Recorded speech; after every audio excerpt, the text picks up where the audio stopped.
Hello friends, Kavita's craft कॉर्नरमध्ये तुमचं पुन्हा एकदा खूप खूप स्वागत. आजच्या भागात आपण क्रोशाचा गजरा कसा बनवायचा हे पाहणार आहे. तर इथे मी येलो आणि ग्रीन कलरचा वापर करणार आहे. ही 4 प्लाय लोकर आहे. यानंतर नेहमीप्रमाणे मी 3.25 mm चा क्रोशा हुक वापरत आहे. इथे आपल्याला निडल सुद्धा लागणार आहे आणि कात्री लागणार आहे. पहिले आपण चेन विणून घ्यायचे. त्यासाठी स्लिप नॉट घालायचे आणि एकूण 100 चेन मी इथे विणून घेणार आहे.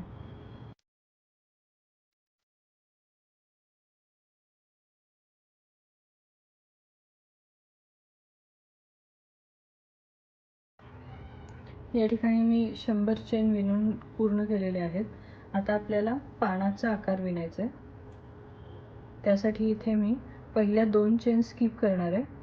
तिसऱ्या चेनमध्ये आपल्याला एक सिंगल क्रोशे विणायचे आहे. त्यानंतरच्या चेनमध्ये एक हाफ डबल क्रोशे आणि आता पुढच्या 2 चेन्समध्ये आपल्याला एक डबल क्रोशे विणायचे.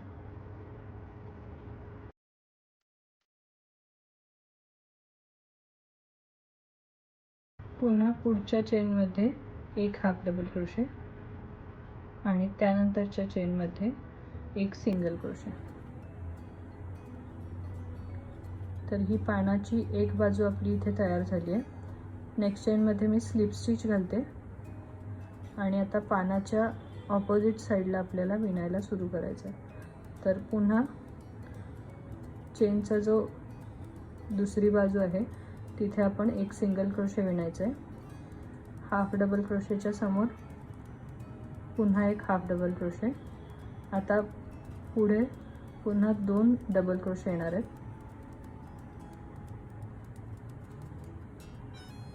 यानंतर हाफ डबल क्रोशे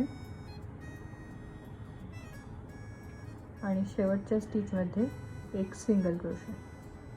आता यानंतर आपल्याला 2 चेन विणायचे आणि पहिल्या स्टिचमध्ये स्लिप स्टिच घालायचे.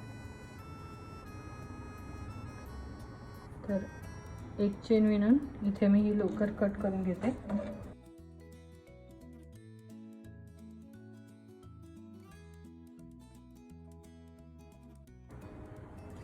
तर गजरा विणण्यासाठी आपली ही दोरी इथे तयार झालेली आहे. फुलं यामध्ये घातल्यानंतर आपण दुसऱ्या साईडला सुद्धा सेम पान तयार करणार आहे. तर आता आपण फुलं कशी तयार करायची ते पाहूयात. फूल तयार करण्यासाठी आपण पहिले ग्रीन कलरचा एक सर्कल तयार करून घ्यायचं आहे. त्यासाठी इथे मी या लोकरीची स्लिप नॉट घालते. यानंतर आपल्याला 4 चेन विणायचे.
आणि अशा पद्धतीने सुई ओढून घेते, म्हणजे इथे एक गाठ बसून जाते. आता यानंतर येलो कलरच्या लोकरीचं विणकाम आपल्याला करायचं आहे.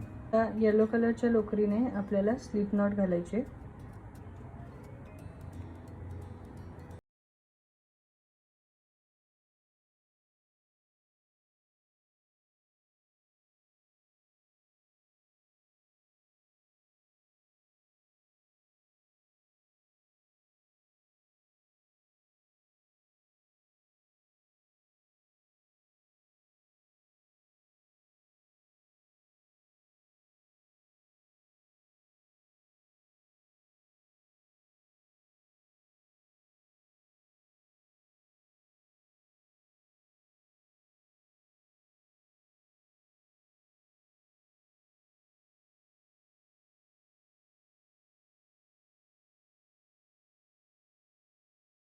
आणि हा जो लूप आहे शेवटच्या स्टिचचा तो अशा पद्धतीने ओढून घ्यायचा आहे. तर हा आपला इथे पफ स्टिच तयार होतो आणि त्याचबरोबर आपली पेटलसुद्धा इथे तयार झालेली आहे. यानंतर 2 चेन विणायच्या आणि सेम ठिकाणी स्लिप स्टिच घालायचं. आता पुन्हा 2 चेन विणायचे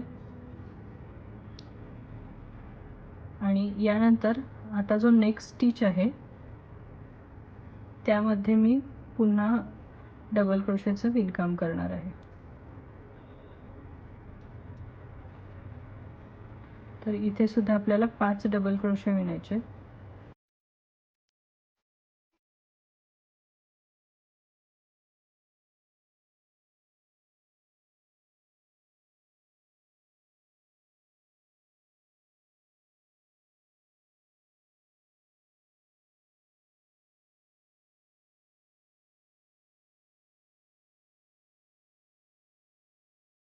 यानंतर पुन्हा पहिल्या डबल क्रोशेमध्ये हुक इन्सर्ट करायचा आहे. शेवटच्या स्टिचचं लूप यामधून ओढून घ्यायचं आहे आणि 2 चेन विणून बेसमध्ये पुन्हा आपल्याला स्लिप स्टिच घालायचं आहे. तर अशा पद्धतीने आपल्या इथे 2 पेटल्स तयार झालेत. आणखी एक पेटल मी इथे विणून दाखवते. 2 चेन विणायचे आहेत. यानंतर नेक्स्ट स्टिचमध्ये 5 डबल क्रोशे.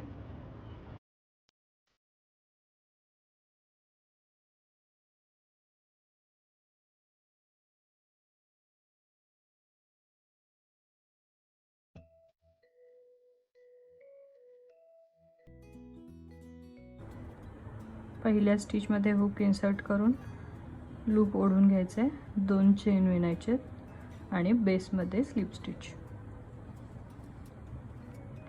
तर अशा प्रकारे मी इथे 3 पेटल्स विणून घेतलेले आहेत.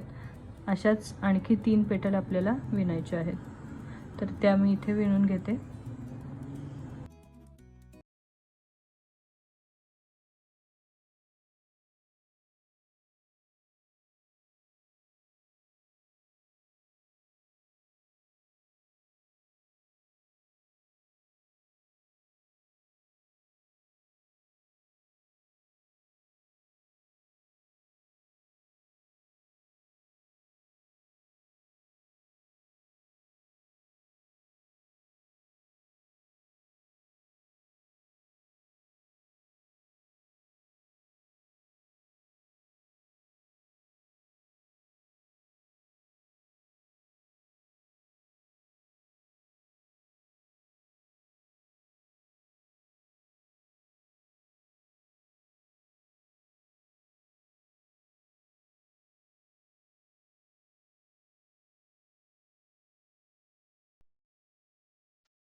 तर अशा प्रकारे माझं हे छान असं क्रोशाचं फूल इथे तयार झालेलं आहे.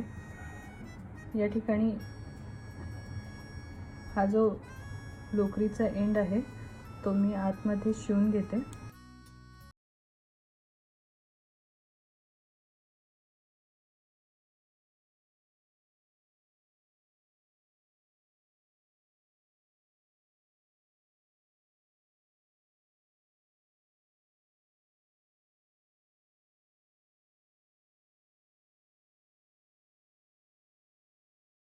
अशा पद्धतीने छान असं लोकरीचं फूल इथे तयार झालेलं आहे. अशी एकूण 30 फुलं मी इथे विणून घेतलेली आहेत. तुम्ही पाहू शकता एकदम छान अशी ही फुलं तयार झालेली आहेत. आता आपण जी चेन विणली आहे त्यामध्ये आपल्याला याला शिवून घ्यायचं आहे. तर इथे ही जी नीडल आहे त्यामध्ये मी लोकरीचं एंड ओवून घेते. तर ही निडल जाड असल्यामुळे आपण जी चेन विणली आहे ती पण यामधून इझिली जाऊ शकते. तर ही जी विणकामाची सरळ बाजू आहे ती मी या साईडला विणत आहे. हाफ पार्ट मी या साईडला सरळ बाजूने विणणार आहे आणि हाफ पार्टमध्ये पुन्हा समोरासमोर आणणार आहे. तर जेणेकरून आपली जी ही एंड्स आहेत लोकरीचे ते दिसायला नको. तर अशा पद्धतीने आपल्याला फक्त ही फुलं शिवून घ्यायची आहेत यामध्ये. तर मध्ये 4 चेनचं लूप केल्यामुळं हे इझिली यामधून जाऊ शकतं.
तर जी विणलेली चेन आहे ती सोडून आपण पुढच्या चेनमध्ये एक सिंगल क्रोशे विणतोय. त्यानंतरच्या चेनमध्ये एक हाफ डबल क्रोशे. यानंतर पुढच्या 2 चेन्समध्ये आपल्याला प्रत्येकी एक डबल क्रोशे विणायचा आहे.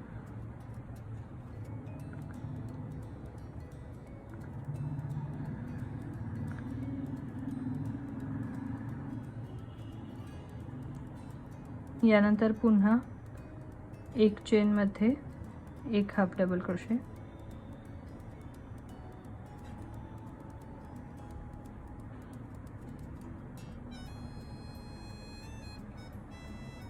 नेक्स्ट चेनमध्ये एक सिंगल क्रोशे.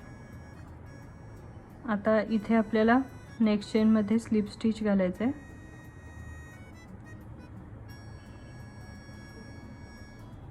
आणि चेनच्या अपोजिट साईडचं विणकाम सुरू करायचं आहे. तर इथे या चेनमध्ये एक सिंगल क्रोशे, त्यानंतर एक हाफ डबल क्रोशे, त्यानंतर पुढच्या 2 चेन्समध्ये एक डबल क्रोशे,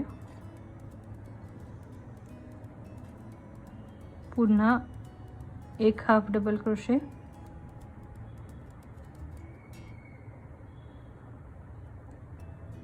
आणि शेवटच्या चेनमध्ये एक सिंगल क्रोशे.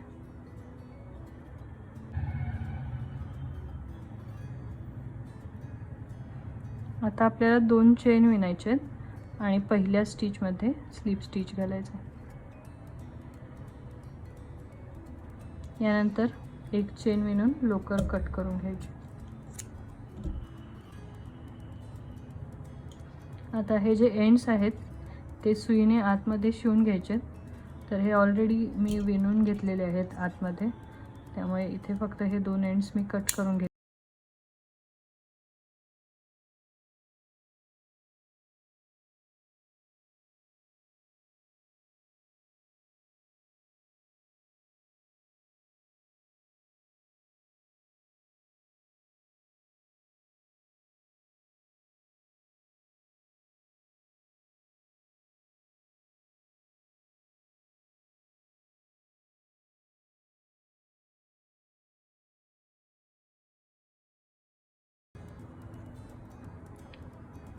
तर इथे दोन्ही साईडला आपण ही पानं तयार करून घेतलेली आहेत. याच्यासुद्धा एंडला मी इथे लोकर आतमध्ये शिवून घेते.